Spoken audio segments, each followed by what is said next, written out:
శ్రీ గురుభ్యో నమః. చిన్ననాటి చందమామ కథలకు స్వాగతం. ఈనాటి కథ శీర్షిక చెవిటి అల్లుడు. అనగనగా ఒక ఊళ్ళో ఒక చెవిటి అతను ఉన్నాడు. అతడికి ఈ మధ్యనే పెళ్లి చేసుకున్నాడు. ఒక రోజున అతని మామగారి దగ్గర నుంచి ఒక జాబు వచ్చింది. అందులో ఆయనకు జబ్బుగా ఉందని, అల్లుడిని ఓ మాట వచ్చి చూసిపోమ్మని ఉంది. చెవిటి అల్లుడికి ఆ ఉత్తరం చూసుకునే వరకు దుఃఖానికి బదులు సంతోషమే వచ్చింది. అదెందుకో తెలుసా? అత్తగారింటికి పోతే భార్యని ఒక మాట చూసుకుని రావచ్చు అని. తీరా బయలుదేరబోయే ముందు అల్లుడికి ఓ సందేహం కలిగింది. నాకు చెవుడు దాపురించింది కదా, మామగారు మాట్లాడేది నాకెలా తెలుస్తుంది? ఒకవేళ వినపడక వారు ఒకటి అడిగితే నేను ఇంకొకటి సమాధానం ఇస్తే మన సంగతి బయటపడిపోదా? కాబట్టి ముందుగా నేనే, ఏమండి మామగారు, ఇప్పుడు ఒంట్లో ఎలా ఉంది అని అడిగితే అప్పుడు ఆయన పర్వాలేదు, కొంచెం నయమే అంటాడు. ఆ తర్వాత అయితే మీకిప్పుడు ధారకం ఏమిటి అని అడిగేస్తాను. వారు ఏదో గంజినీళ్ళు తాగుతున్నానని సమాధానం ఇస్తారు. అప్పుడిక సులభంగా సరే అదే తీసుకోండి, కానీ ఏ వైద్యుడి దగ్గర మందు తీసుకుంటున్నారు అని అడిగివేయవచ్చు. ఆయన ఏదో పేరు చెప్పి వారి దగ్గర పుచ్చుకుంటున్నానని చెప్తాడు. అప్పుడు సరే వారి దగ్గరే పుచ్చుకోండి అంటాను. అంతటితో నా పని తీరిపోతుంది. చక్కగా పెళ్ళాం దగ్గరికి పోయి మాట్లాడి ఆవిడ వెంట పెట్టుకుని ఇంటికి వచ్చేస్తాను అనుకున్నాడు. చెవిటల్లుడు చల్లగా మామగారు ఊరు చేరుకున్నాడు. ఆ ఊళ్ళోనే ఓ చోట ఒక మనిషి కూరగాయలు అమ్ముతోంది. అది చూడగానే మామగారికి పిల్లలకి ఏదైనా తీసుకుపోవాలని జ్ఞాపకం వచ్చింది. అయితే ఏవి తీసుకుపోవాలి? అక్కడ ఉన్న కూరగాయల్లోకెల్లా పండు మిరపకాయలు ఎర్రగా అందంగా ఉన్నాయి. ఇంకేం, అవి ఒక అణాకు తీసుకుని మామగారింటికి బయలుదేరాడు మన చెవిటల్లుడు. అతను వాకిట్లో అడుగు పెట్టాడో లేదో బావ మరుదులు వచ్చి అతని కాళ్లకు చుట్టుకున్నారు. వాళ్ళ చనువు చూసేసరికి అల్లుడికి సంతోషం పట్టలేకపోయాడు. తన చేతిలో మిరపకాయలు తలా 4 పంచిపెట్టి ఇంకో 4 మామగారి కోసం అట్టే పెట్టాడు. ఇంతలో ఒక్కొక్క పిల్లవాడు మిరపకాయలు కొరకటం, ఏడవటం మొదలుపెట్టారు.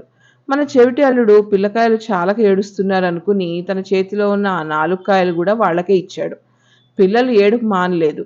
ఇంతలో అతని అత్త బయటికి వచ్చి సంగతి చూసి, భలే నరమానవుడిలే బాబు, ఆ నోరు తెలియని పిల్లలతో ఏమిటి పరాచకాలు? నీకెవరూ పెద్దవారు దొరకలేదా నీ చాతుర్యం చూపించడానికి అని కోప్పడింది. పాపం అల్లుడి మొహం తెల్లబడిపోయింది. జరిగిన పొరపాటుకు మనసులో తిట్టుకుని చల్లగా మామగారి దగ్గరికి చేరుకున్నాడు. అల్లుడిని చూడగానే మామగారి మొహం వికసించింది. కూర్చోమని చేత్తో సైగ చేశాడు.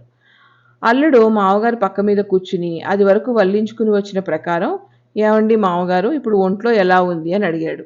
ఏం చెప్పేది నాయనా, నా స్థితి చూస్తే ఇవాళో రేపో అన్నట్టుంది. ఇంతకీ మన చేతిలో ఏముంది అన్నాడు బావిలోంచి మాట్లాడినట్టు. అల్లుడికి ఆ మాటలు ఒక్కటి కూడా వినబడలేదు. అయినా ఆ వెనక అనుకుని వచ్చిన మాటలు ఒక్కొక్కటే అనసాగాడు. అయితే మీకు ఇప్పుడు ధారకం ఏమిటి? మావకు ఆ మాట వినేసరికి అసహ్యం వేసింది. ధారకం కాదు, నా పిండాకుడు తింటున్నాను అన్నాడు విసుగుతో. అల్లుడికి ఈ మాట వినబడలేదు. అయినా విన్నట్టు సంతోషించి, అయితే మరీ మంచిది, కొన్నాళ్ళు అదే తీసుకోండి, మీ ఆరోగ్యం బాగుపడుతుంది అన్నాడు చిరునవ్వుతో. మరి మీకిప్పుడు మందు ఎవరిచ్చేది అని అడిగాడు. ఆ మాట వినే వరకు మామకు గొంతు వరకు కోపం వచ్చింది. అది అంతా ఆయనే దిగమింగుకుని, ఎవరా? యమధర్మరాజు అని కళ్ళు మూసుకున్నాడు. అయితే ఇంకేం, నిర్భయంగా వారి దగ్గరే మందు పుచ్చుకోండి, వారిని నమ్ముకున్న వాళ్ళకి ఏ భయమూ లేదు అన్నాడు. మామ కోపం వచ్చి ఇక ఏమీ మాట్లాడలేదు. ఇక తను వచ్చిన పని అయిపోయింది కదా, భార్యనైనా చూద్దామని అల్లుడు ఇంట్లోకి పోయాడు. అతనికి భార్య బదులు అత్త ఎదురైంది. అల్లుడిని చూడగానే ఆమెకి ఎక్కడలేని కోపం వచ్చింది. ఏం బాబు, మళ్ళీ ఏం తెచ్చావు? పిల్లలకు నీ మూలాన నోరు మండి చస్తున్నారు అని మందలించింది. ఈ మాట పిల్లలు బావ చుట్టూ చేరి చొక్కాలాగి పంచెలాగి గోల చేయడం మొదలుపెట్టారు. మామగారు ఈ గోలంతా మంచం మీద నుంచి విని భార్యతో, మనకి భలే అల్లుడు దొరికాడు, నేను యమధర్మరాజు దగ్గరికి పోతే బాగుంటుందట వీడికి అన్నాడు. ఆ మాట వినేసరికి అత్తకు ఏడుపు వచ్చింది. మనకు తెలియక ఆ చిన్నదాని గొంతు కోసామో అని ఏడవడం మొదలుపెట్టింది. పాపం చెవిటల్లుడికి ఇదంతా ఏమీ అర్థం కాలేదు. ఇప్పుడే బయటకు వెళ్ళి వస్తానని అత్తతో చెప్పి తిన్నగా ఇంటిదారి పుచ్చుకున్నాడు పాపం. ఆ వేళ అతనికి తిండి కూడా లేదు. ఇల్లు చేరుకునే వరకు అతనికి తాతలు దిగి వచ్చారు. ఇంతటితో ఈ కథ కంచికి, మనం ఇంటికి. మీకు నేను చెప్పే కథలు నచ్చినట్లయితే నా ఛానల్ని తప్పకుండా సబ్స్క్రైబ్ చేస్తారని ఆశిస్తున్నాను. సెలవు.